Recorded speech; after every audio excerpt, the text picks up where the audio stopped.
back in the studio with our home care department, and we have here the home care administrator, Christine VandenDries, and Emma Hanson, the assistant manager of, and you're going to be talking about home support particularly. Yes, Is please. that correct? Yes, please. Emma? Yes, please. Okay, well, look, ladies, I'm glad you're here. Thank you. It's Yes, a department that sooner or later we seem to all make use of. Yes, yes. I've made use of it myself. But Yeah. so let's talk about why you're here today. What do you have to say to us? Well, we have a lot of exciting things going on in the home care department. One of them being a name change that's coming. We used to be known as the Ancillary Health Services, and over time, that overarching department that is home health and home support will be called the home care department. So home health and home support still retain their names, but basically the bigger department is home care services. Right now the names are still kind of interchangeable. One of the things that the ancillary health or home care department does is puts on a forum in conjunction with the ancillary council, and we did that in October. Now we're doing it again on April 25th. It's going to be at Hunter's Crossing, and we want everyone to come and check out what the Ancillary Health Services has to offer. We also have other departments coming, like intermissions, our resident services coordinators will come, and I think our outpatient rehab will be joining us as well. And it's a time for residents and their families and our staff, if they're interested in learning more about what we do, to come hear a presentation, participate in a Q&A session, and then we break. We have some light refreshments, and then tables are set up for each department for people to come ask more specific questions, get brochures, talk to our managers, and kind of find out what else we can do to help out, because there's only so much you can cover in a little presentation. We're going to be doing that, like I said, April 25th. It's going to be from 1:30 to 3:30, the day session, and then from 7 p.m. to 9 p.m. is the evening session in the Hunter's Crossing Conference Center. And just like October, we send out a save the date kind of reminder to everyone, and then a formal invitation, and we just ask people to RSVP when they get that, so we know exactly how many people we need to set up for. The 7 to 9 session's wonderful for anybody who wants their family to come. Give them time to get off of work and get over here, so that they can get some questions answered too. Right. So. Right. Well, tell me and tell everybody that the home care administration issue, that umbrella piece. Just quickly name a few of the offerings from that department. Home care is home health and home support, essentially. Yeah, but I mean, that's it. And we do in home care. What are some of those? In home health, we're a Medicare certified organization. So if you need skilled care, that's nursing, physical therapy, speech and occupational therapy. We come into your home, it's billed directly to Medicare. Medicare pays 100% of your services as long as you are homebound and a doctor signs the orders for it. And that's for short-term intermittent care. Home support, our other department, which Emma is our assistant manager of. Yeah, so home support is more of a private pay, and we do more of we do take care of residents with daily activities. If they want to go to doctor's appointment, if they want somebody to assist them with their meds, prepare breakfast, light duties, we do all that. But what we are the difference between home health and home support is we are more of a private pay, so the client have to pay out of their pocket. Sure. Yeah. And that's often billed right to our monthly. Yes, please. Yes.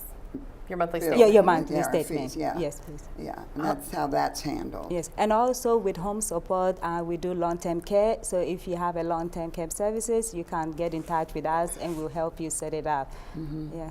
And what would qualify as a long-term care? What would you say that would be? Somebody that had to every day have a I think she's referring to the long-term care policy. Policies, if you have a pay long-term into. care policy. Oh, okay. That you pay Like into. my long-term health care policy Exactly. applies when one is having some of the services. Yes, please. As long as all the other parameters are met. Yes. Yes, please. Yeah. Yes. Okay, I'm sorry. That's all right.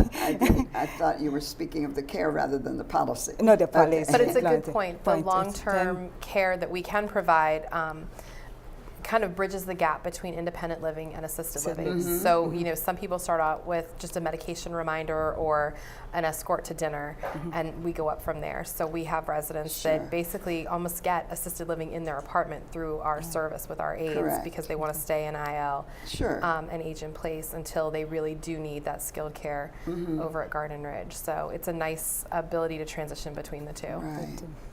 Right. And so are you adequately staffed? Right now we are. We are all of our staff is Greenspring employed, which is wonderful. We don't use any contract staff.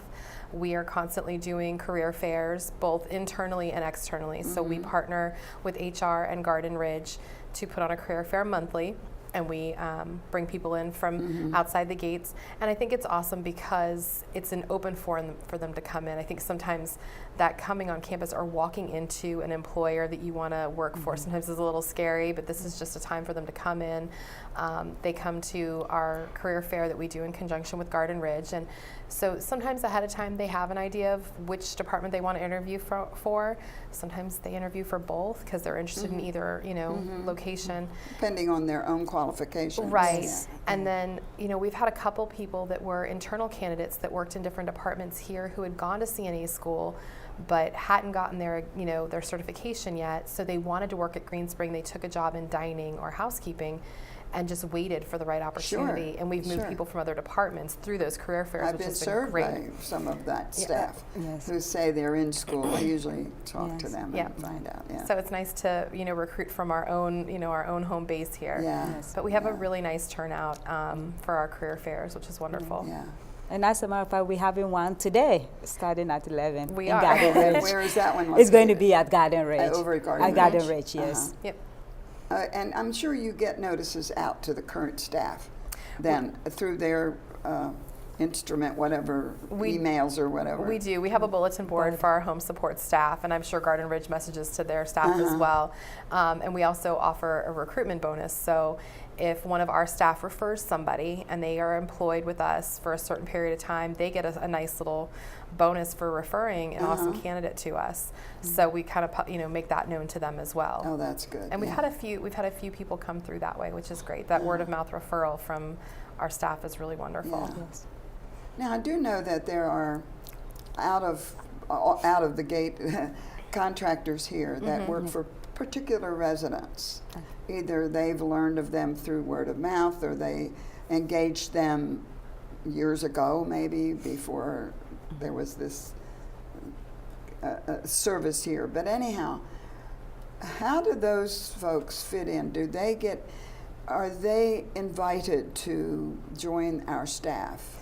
We generally they're supposed to come down and get like a contractor badge of sorts through Resident Life. Exactly. When they do, Beth Allman, who is our Resident Life office coordinator, she's fantastic. She just hands them a business card and says, "Have you thought about working with us? Good. Have you ever considered it?" I mean, that's what I was hoping that you would say. She does not pull any punches. She will right out the gate. Have you thought about working for Greenspring?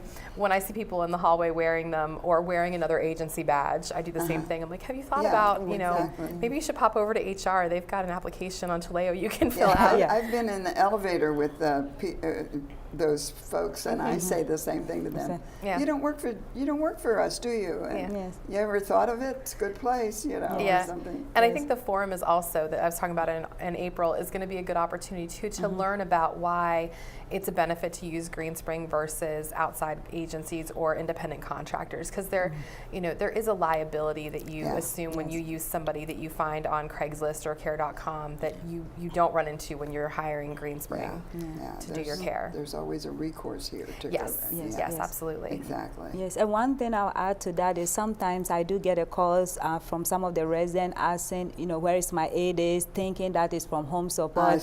But since we don't have any contact with the agency, in most cases we can't help because we don't have any relationship with them. That is why we encourage the clients to always use home support services, because we have 24-hour services. Yeah, then you can speak with authority about what's going on. Otherwise, you couldn't be the intermediary between the resident and some other outside person. Not that they're not good. I'm not saying that they're not. But, okay, so what else? We have a minute or so left. We are expanding our blood pressure clinics. We were doing them in Hunter's Crossing. We are now going to be doing them in all of the clubhouses per request. We're going to be bringing the home support and the home health nurses together to do it so that we have enough staff to cover all of them. Okay. Our next one is March 6th from 10 to 11. It's the first Wednesday of every month, and from here on out, we will have one in every clubhouse at that time. On that same day, you'll be First in Wednesday each? Okay. every month. I didn't know if you were going to rotate, or you're just going to still do it one day. One but day, but it'll all three be clubhouses. in each clubhouse. Yes. Because if you think about it, you've got to walk from your residence over close to town center. If you've got to walk all the way to Hunter's Crossing, your blood pressure is going to be up by the time you get there. What's the point in getting it measured? That's the truth. So if we can meet you where you're at and get you a more accurate blood pressure reading, I think it's better for everybody. I think that makes sense. Yeah. Okay, good. Very good. Thank you. So, anything else? Yes, one more thing. We're going to be starting our process of going from paper charting to our electronic medical records. Anybody that's on service with us starting in mid-March is going to get a letter from their clinicians that take care of them, just kind of notifying them that it's coming. It's a laptop device that you will be electronically signing for your visits instead of signing the paper. And we just ask that everyone bears with us while we're training and learning. We have our corporate support coming in to teach all of us how to use it, and then they're going to stay on site for a week while we roll it out to all of our clinicians in the field. So you may see some of our corporate team coming on visits to help our staff use it. You may see myself or Emma coming out on a visit just to help get them comfortable. So we just ask that everyone be patient with us. I think that it's going to go very smoothly because I've used the system. But when it's new for the first couple of days, there's always one little glitch or whatever. Yeah, so we just ask everyone give us a little bit of grace. And like I said, they're going to get a letter from Home Health and Home Support explaining the process. So. Well, that's good. Thank you both very much for coming today. Thank you Thank you for having us.